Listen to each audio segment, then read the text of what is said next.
எந்த இடத்துல யார் உன்னை வேதனைப்படுத்தி துக்கப்படுத்தி பேசினார்களோ அதே இடத்துல ஆண்டவனை கனப்படுத்தி அந்த சத்துருகளிடத்துல பேச ஆண்டவன் உயர்வான கனத்தை தேவன் தருகிறவராக இருக்கிறார். கரங்களை தட்டி நாம் ஸ்தோத்திரம் பண்ணுவோமா.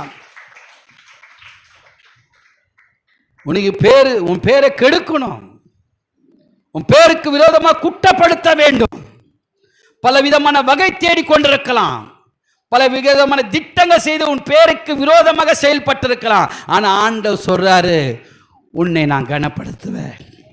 எப்படி கனப்படுத்துவேனா, உன் பேரை நான் பெருமைப்படுத்த போறேன், உன் பேரை நான் பெருமைப்படுத்த போறேன், உன் வேலை ஸ்தலத்தில் பேரை பெருமைப்படுத்துவேன், உன் ஊழியத்தின் பாதையிலே பெருமைப்படுத்த போறேன், உன் உறவினர் ரத்த பாசத்தில் யாரு வெறுத்தார்களோ அதே இடத்திலே ஆண்டவர்